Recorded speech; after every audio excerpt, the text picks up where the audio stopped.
अगर राम जी को समझना चाहते हैं तो थोड़ा वहां से शुरुआत कीजिए जहां वे अपने नियम निभाने के लिए सदैव तत्पर रहते हैं। वो नियम क्या है? प्रातः काल उठ के रघुनाथा, मात पिता गुरु ना वही माथा। राम जी प्रभात में उठते हैं और उठ करके क्या करते हैं? मात पिता और सदगुरु, उनको माथा टेकने के लिए पहले जाते हैं, उन्हें पहले प्रणाम करते हैं। ये शिष्टाचार है कि हमारे लिए पूजनीय कौन? तो हमारे माता पिता और हमारे गुरु। गुरु को अपने महल में बुलाकर पढ़ सकते थे, गुरुकुल वहीं खोल सकते थे, अयोध्या के अंदर बन सकता था।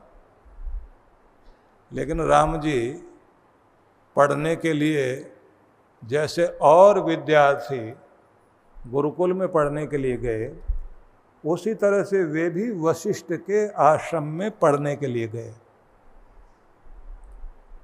क्या पता लगता है कि राम जी और परंपराएं, गुरु के सामने सब बराबर होते हैं। अमीर का बेटा, गरीब का बेटा, राजा का बेटा, रंग का बेटा, ये हमारी परंपरा थी और उस परंपरा का सब लोग पालन करते थे। इसलिए राजा का बेटा भी नंगे पांव चलते हुए जंगल से समिधा लाने से लेकर के खेती करने तक, पढ़ाई करने तक, तप जप करने तक, सभी चीजों में उसी प्रकार से मर्यादा निभाते थे। वो चीज यहां भी हुई। आप कहेंगे कि जहां ऐसा नियम ना हो वहां क्या होता है? तो आजकल जो हो रहा है वो तो अलग बात है। राम जी हुए त्रेता युग में और कृष्ण भगवान हुए द्वापर में,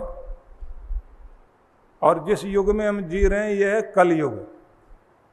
कलयुग जो है 4,32,000 साल का युग माना जाता है, और द्वापर जो है वो 8,64,000 सालों का। तो आप समझिए त्रेता युग में राम जी हुए और द्वापर युग था जब कृष्ण भगवान हुए।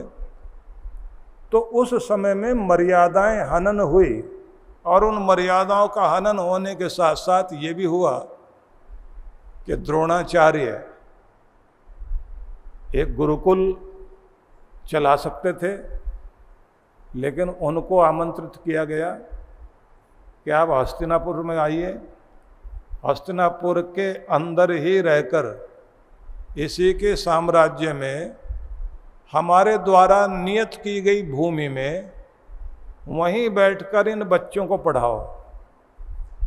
तो जैसे कोई ट्यूशन देने के लिए आ जाता है ना, होना ये चाहिए था कि उन बच्चों को कहते वन में जहाँ पर गुरु का आश्रम है वहाँ पढ़ने के लिए जाओ।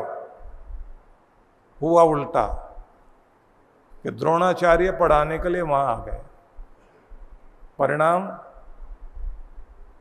वशिष्ठ के यहाँ तो राम राम बने, द्रोणाचार्य के यहाँ उनका बेटा अश्वत्थामा क्या निकला, और दुर्योधन और फिर उसके भाई क्या निकले। तो आप समझ सकते हैं कि जहाँ गुरु को सम्मान नहीं है, गुरु की मर्यादाओं का पालन नहीं है, परंपराओं का पालन नहीं है। एक वे जो गुरु घर में जाकर मिलते हैं, एक वो कहते हैं गुरु जी आए और हमारे यहीं मिल जाएं, हमारे घर में आ जाएं, बस हमसे मिल के जाएं। इधर से जाओ तो हमारी दुकान पे होके जाना। जो दुकान पे होके जाना चाहता है तो फिर वो गुरु गुरु नहीं है। जिसके अंदर वो गुरुता नहीं है, वो गुरुत्व नहीं है कि जो अपनी तरफ खींच सके, तो समझ लेना वहाँ गड़बड़ है। मर्यादाओं का पालन किस तरह होना चाहिए? राम जी गुरु को कितना मानते हैं? आप समझ लीजिए कि माता पिता से बढ़कर, सबसे बढ़कर गुरु को सम्मान देते हैं। लेकिन एक स्थान ऐसा आया जहां राम जी गुरु जी को भी समझाने के लिए और सिखाने के लिए खड़े हो गए। अब जरा अश्वमेध यज्ञ के समय रासु यज्ञ जब किया जाता है तो राजा के सीमाएं बढ़नी चाहिए, उसका प्रभाव बढ़ना चाहिए, और जहाँ जहाँ पर कमज़ोर शासन है, जहाँ जहाँ पर अन्याय हो रहा है, उन जगह में या तो ठीक किया जाए या अपने में मिलाया जाए। तो राजसु यज्ञ और अश्वमेध यज्ञ ये परंपरा रही है, राजा लोग करते रहे हैं, चक्रवर्ती सम्राट घोड़ा छोड़ते थे। अब यहाँ भी बात वही आई कि राम जी यज्ञ के लिए बैठने के लिए वशिष्ठ ने बुलाया। अब यज्ञ के अंदर पति पत्नी दोनों को बैठना चाहिए, और सीता जी है नहीं। तो गुरु वशिष्ठ उस समय ये कहते हैं कि ऐसा कीजिए, आप एक विवाह और कर लीजिए, क्योंकि राजाओं के यहाँ ये परंपरा है। वो इशारा कर रहे थे कि आपके पिताजी की भी 3 है,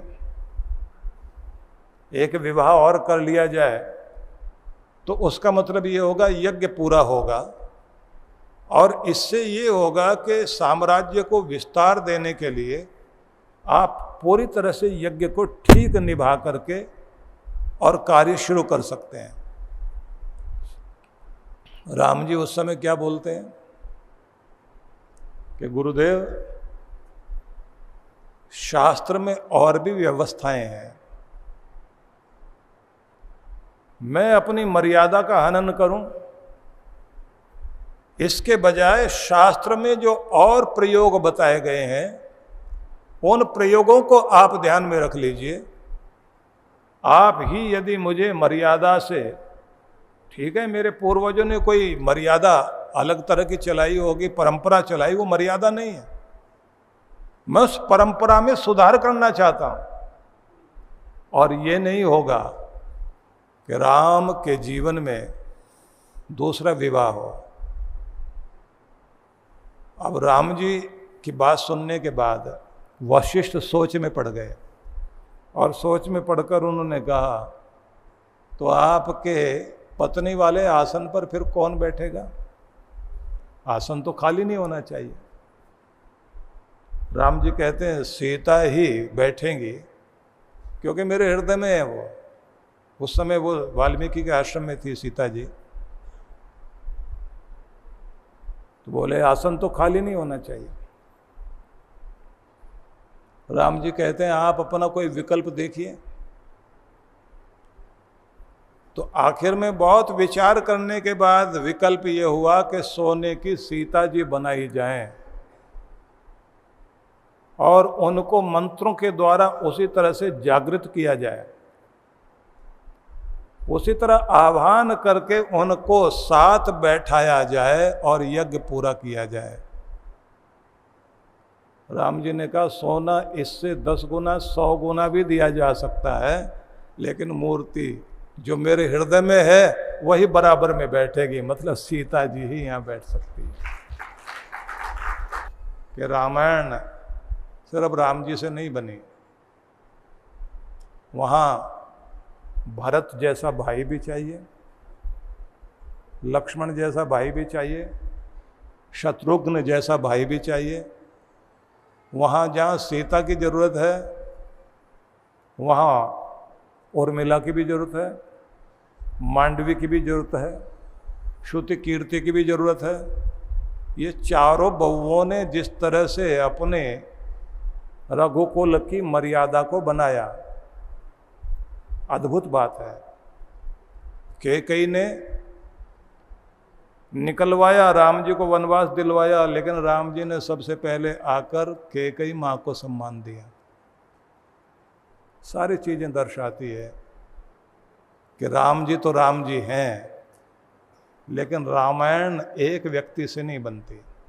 और उससे भी ज़्यादा अगर हम कहें, रिश्तेदार ससुराल वाले लोग जिनका काम ज़्यादातर आग लगाने का होता है, चैन से नहीं बैठने दें, मिलने ना दें।